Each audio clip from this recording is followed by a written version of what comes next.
जीवन की इस धारा में बहते बहते अक्सर हमने देखा है कि कई बार जो हम चाहते हैं और जो हम कर रहे होते हैं उसमें बहुत अंतर होता है। स्पेशली दो तीन फील्ड ऐसी हैं जहाँ पर हमें इन चीज़ों का सामना करना पड़ता है।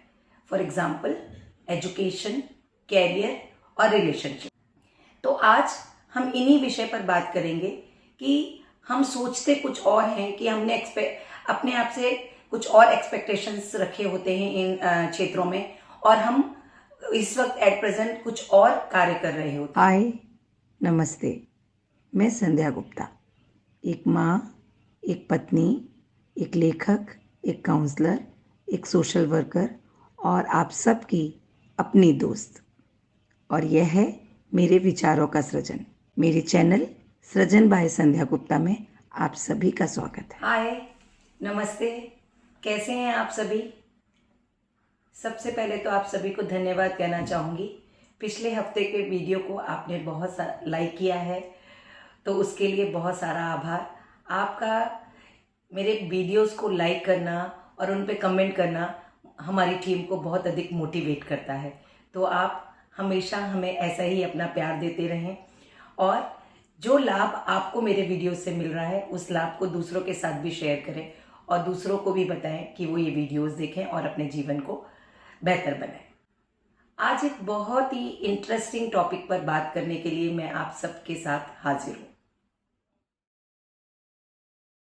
जैसे कि हम अगर बात करें एजुकेशन की, तो जब एजुकेशन के लिए हम सब्जेक्ट्स चुनाव करने का हमारा समय होता है, उस वक्त हमारे ऊपर पीयर प्रेशर, पेरेंट्स का दबाव, हमारी खुद की रुचि और जो चलन में चल रहे हैं विषय, उन सब का चारों तरफ से प्रेशर हो रहा होता है।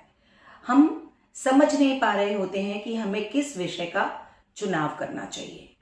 और कई बार अगर हम बहुत लकी हुए, हम बहुत फोकस्ड हुए, तो हम वही विषय चुनते हैं जिसमें हमें इंटरेस्ट होता है। लेकिन कई बार पीयर प्रेशर, पेरेंट्स के दबाव के कारण या कोई विषय बहुत अधिक डिमांड में है, हम उस विषय का चुनाव कर लेते हैं और अपनी पढ़ाई पूरी करते हैं। लेकिन पढ़ते पढ़ते जब हम पढ़ाई कर रहे होते हैं, कई बार हमें अक्सर ऐसा लगता है कि ये हमने गलत सिलेक्शन कर लिया, काश कि थोड़ा वेट किया होता।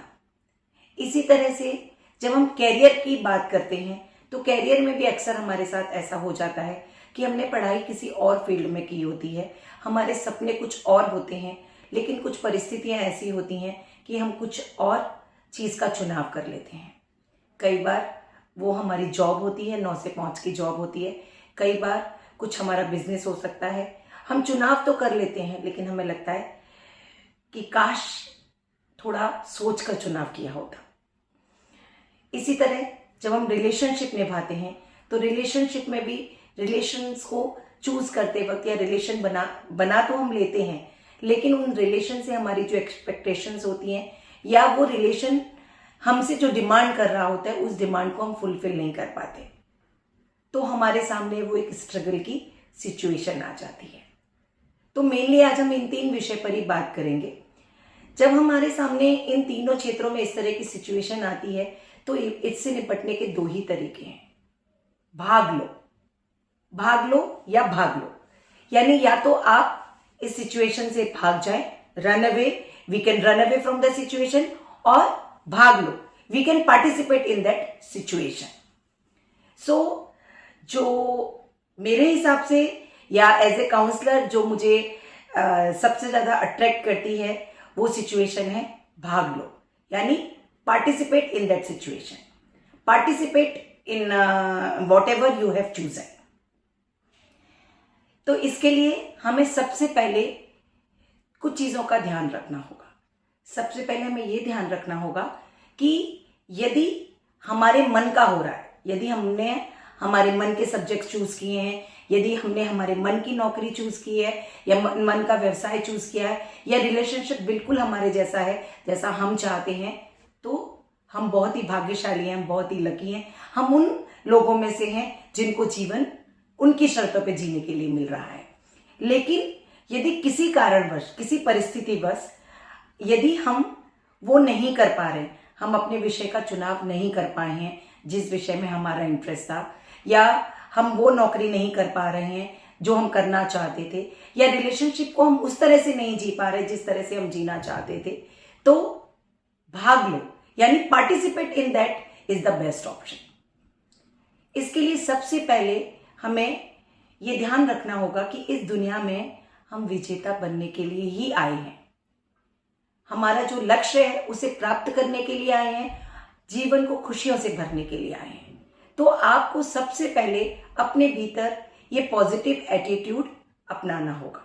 यानी अब अगर हमने सब्जेक्ट को चूज कर लिया है, हमने अपनी नौकरी को चूज कर लिया है, या हमने अपने रिश्ते को जिस तरह से जी रहे हैं, हम उस रिश्ते को जी रहे हैं, तो हमें इन सब चीजों में अपना एटीट्यूड पॉजिटिव रखकर ये देखना होगा कि मैं इन रिश्तों को किस तरह से, या इस नौकरी को, या इस सब्जेक्ट में किस तरह से एक्सेल कर सकता हूं, किस तरह से इन सब चीजों को बेटर बना सकता हूं।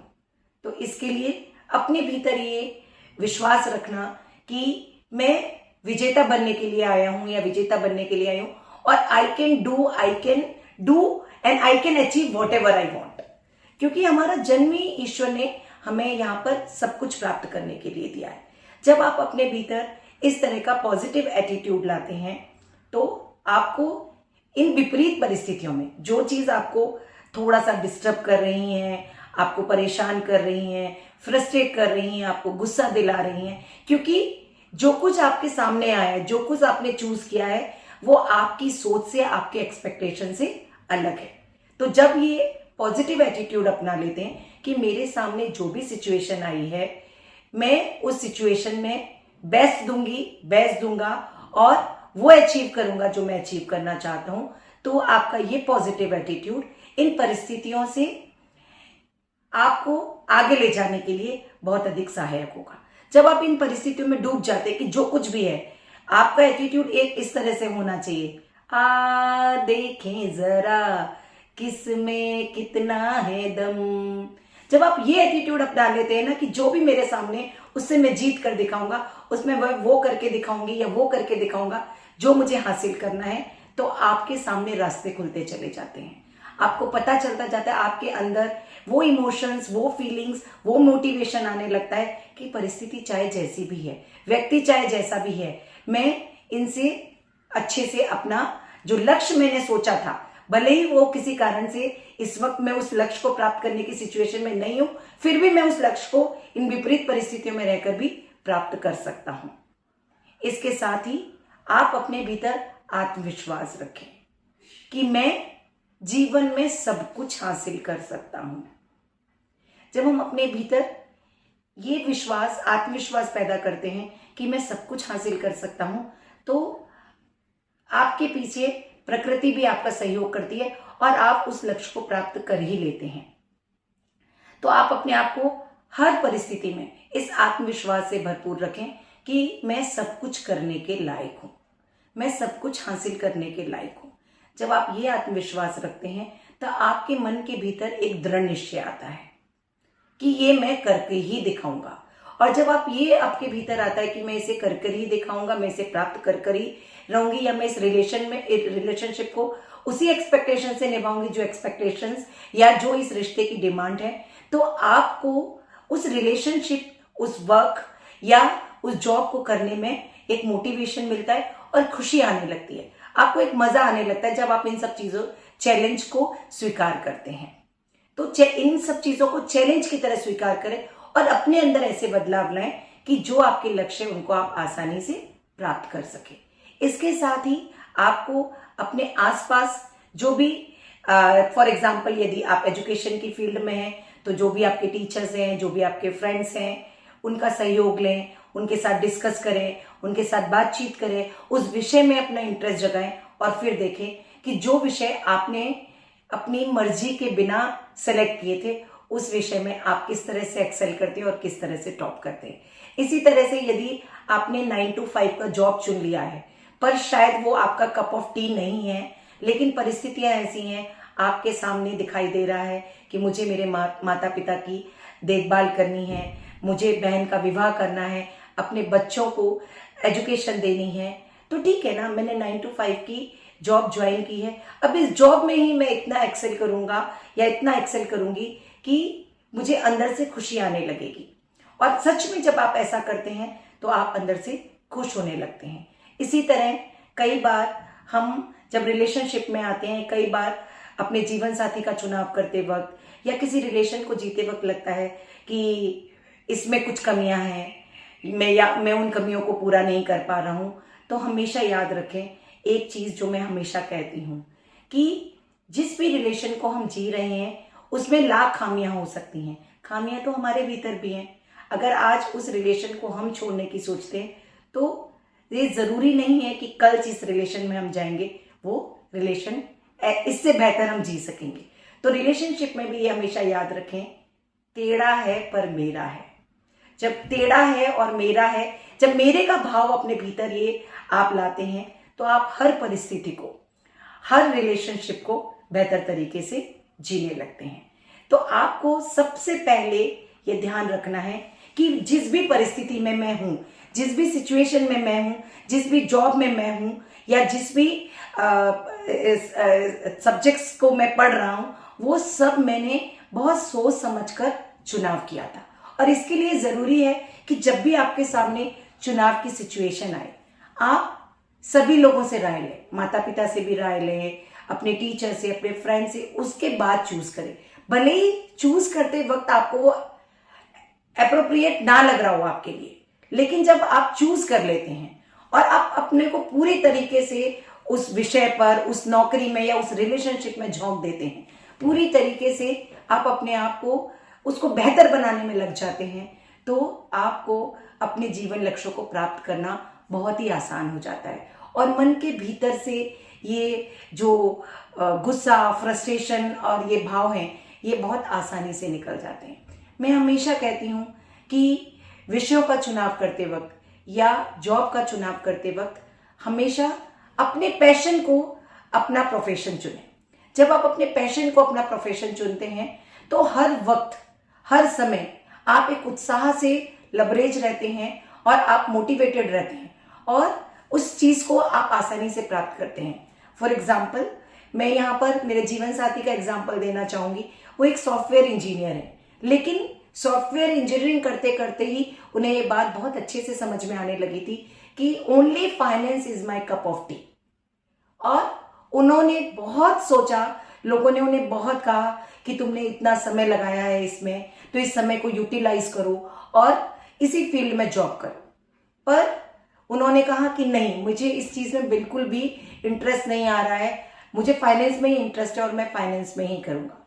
परिवार ने उनका साथ दिया, वो आत्मविश्वास से भरे रहे और उन्होंने बहुत छोटे स्तर पर काम शुरू किया और आज उनकी कहानी बहुत ही अलग है। तो बस यही मोटिवेशन, खुद को सेल्फ मोटिवेशन होना बहुत जरूरी है। आपको सेल्फ मोटिवेटेड होना चाहिए और अपने आप पर यह दृढ़ विश्वास होना चाहिए कि मैंने जो भी डिसीजन लिया है वो जैसा भी होगा उसे मैं स्वीकार करूंगा। आज भले ही वो मुझे ठीक नहीं लग रहा है, आज भले ही मुझे लग रहा है इससे इनकम नहीं हो रही है, या मैंने जो अपना जीवन साथी पसंद किया आज मुझे उसके अंदर बहुत सारी खामियां नजर आ रही हैं, पर अपने प्यार से, अपने स्नेह से उसके और मेरे भीतर की सारी कमियों को हम दूर कर लेंगे और एक अच्छे रिलेशन को जिएंगे। इसी तरह से आज जो मैंने सब्जेक्ट पसंद किया है, चूज किया है, आज भले ही मुझे ठीक नहीं लग रहा है। जैसे काफी दिनों पहले की बात है, करीब पिछले 5-6 साल पहले की बात है, मेरे पास मेरी एक फ्रेंड का बच्चा आया जो कि स्पोर्ट्स मैनेजमेंट में MBA करना चाहता था, लेकिन स्पोर्ट्स मैनेजमेंट उस वक्त बिल्कुल नया नया विषय था और उसके पेरेंट्स बिल्कुल नहीं चाहते थे कि वो स्पोर्ट्स मैनेजमेंट में डिग्री हासिल करे। तो उन्होंने उसे मेरे पास काउंसलिंग के लिए भेजा था। जब मेरे पास वो काउंसलिंग के लिए आया तो मैंने उसको यही 2 चीजें बताई, या तो आप पार्टिसिपेट करो, भाग लो या भाग लो, या तो आप इसमें पार्टिसिपेट करो, पेरेंट्स को बताओ कि स्पोर्ट्स मैनेजमेंट के क्या क्या लाभ हैं और स्पोर्ट्स मैनेजमेंट कर कर वो किस तरह की जॉब हासिल करेगा, किस तरह से खुश रहेगा, या जस्ट आप उसको छोड़ दो और जो पेरेंट्स कह रहे हैं वो कर लो। उस बच्चे ने बहुत ध्यान से मेरी बातें सुनी और खुद का डिसीजन लिया। उसने अपने पेरेंट्स को कहा कि आज आपको जरूर लग रहा है कि ये बहुत नया विषय है, पता नहीं इसमें क्या प्रोस्पेक्ट्स हैं, लेकिन मैं यही करना चाहता हूँ क्योंकि एकदम नया विषय है। और उसने किया और उसने आज एक वो बहुत अच्छी पोस्ट पर एक अच्छा सा जीवन जी रहा है, और बहुत सारा थैंक्स बार बार खुद को भी देता है, अपने पेरेंट्स को देता है जिन्होंने उस वक्त उसको सपोर्ट किया।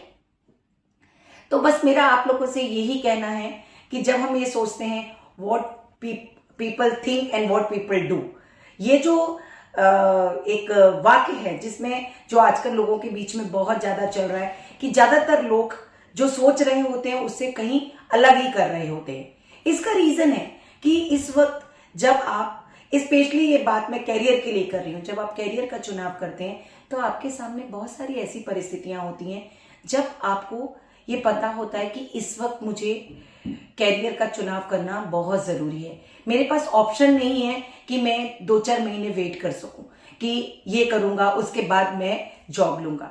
मैं ऐसे कई लोगों को जानती हूं जो कि डिग्री करने के बाद पोस्ट ग्रेड करना चाहते थे, पर उनके सामने परिस्थितियां ऐसी थी कि उन्होंने अपनी डिग्रीज के साथ ही अपनी जॉब स्टार्ट की और आज वो सीईओ की पोस्ट पर काम कर रहे हैं बड़ी मल्टीनेशनल्स कंपनी में। तो आपका एटीट्यूड ये निर्धारित करता है कि आप कहां पहुंचेंगे। Your attitude defines your altitude. This should be your motto, this should be your ब्रह्म वाक्य whenever you talk about your career, whenever you talk about your relationship या whenever you talk about your studies। तो ये तीन ही विषय पर मैं ज्यादातर बात करने के लिए आज मौजूद थी, और मुझे लगता है कि आज जो भी मैंने बात की ये बहुत छोटी छोटी सी बातें हैं, लेकिन ये कहीं ना कहीं आपको बहुत अधिक मदद करेंगी, बहुत अधिक सहायक होंगी। अगले हफ्ते फिर आपसे मिलते हैं किसी नए विषय पर बात करने के लिए। तब तक के लिए बाय।